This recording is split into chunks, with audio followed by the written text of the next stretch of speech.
It is nearly impossible to forget the horrific attack earlier this year at SeaWorld. The attack that left a trainer dead, drowned by a killer whale. Well, now a New Hampshire family is bringing a suit because their 10-year-old son, they say, who saw everything that happened that day, has been traumatized. Before we speak with them exclusively, CBS News correspondent Ben Tracy takes a look at the details. Despite being a killer whale, this was still shocking. The 12,300-pound orca Tilikum attacked and drowned trainer Dawn Brancheau at SeaWorld's Shamu Stadium last February. We actually have a trainer in the water with one of our whales, the whale that they're not supposed to be in the water with. The Connell family took this home video moments before the attack. That's 10-year-old Bobby looking on. In a lawsuit filed this week, the family says Bobby saw the look of horror and desperation on Dawn's face as she was swimming for her life, and Tilikum violently yanked her down to the depth of the pool. The family claims the boy now has nightmares, is often angry, and doesn't eat. It doesn't matter that the boy was traumatized. It doesn't matter that he experienced a severe emotional distress. Really what the courts look to is whether or not there was a close family relationship between the person who observed the incident and the victim who actually was injured. More than 50 witness statements were collected after the attack, but so far this is the only lawsuit.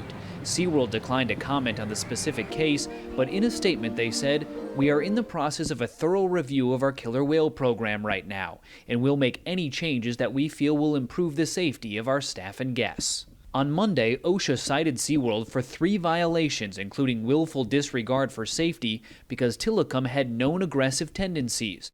The whale was involved in 2 other deaths in the past 20 years. SeaWorld is appealing the government's findings and plans to fight the Connell family's lawsuit.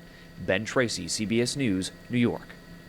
And joining us exclusively this morning from Manchester, New Hampshire, are Suzanne Connell and her son Bobby, and in Orlando, Florida this morning, their attorney John Overchuck. Good to have all of you with us. Suzanne, you were, as I stand it, and we saw your video there, 2 to 3 feet away as all of this is happening.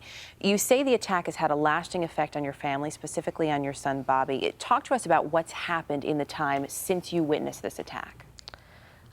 Since it happened, at first it was the first week or so was very much shock. He had a hard time eating. He spent a lot of time alone, crying a lot. Didn't want to talk about things, didn't want to talk about that. Angry a lot, nightmares. It was very difficult for the whole family, but he took it really hard. And then now, a few months on, and again, we're seeing that video that you shot. How are things a few months on? And I just want to point out for folks, if you're wondering why we're not talking to Bobby, he's not answering questions this morning because of this lawsuit. So that's why Suzanne is doing the talking for the family. Suzanne, go ahead. How are things today? Today, well, it's been 6 months ago it happened on Tuesday, and, things don't seem to be getting any better. He's doing a little bit better, but then we had nightmares again last week. It just seems to not be going away at all. When you look at that video and you replay this and you see it replayed on TV, did you realize at the time what you were seeing? Well, as soon as he pulled her in, I knew something was wrong, and I screamed to the trainer, yeah, and then basically we kind of stood there in shock. It wasn't real, it wasn't happening. Just trying to process everything. John, this week you filed a negligence lawsuit against SeaWorld. What exactly are you hoping for as an outcome here? Well, the first thing that I want and the Connells want is for SeaWorld to accept responsibility. They don't seem to understand that there are consequences for their actions.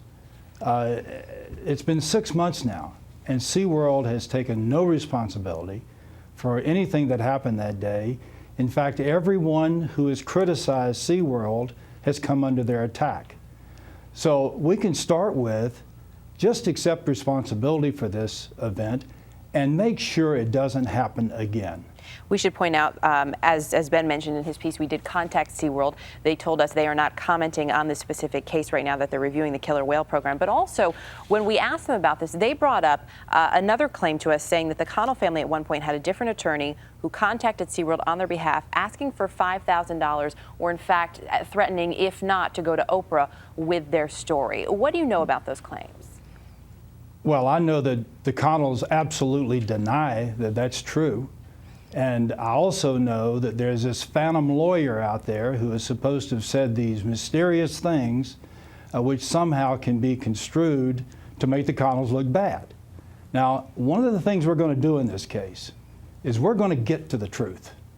And I'm going to find out from SeaWorld who this person is, if he in fact exists. And if he exists, did he do what they're accusing the Connells of doing?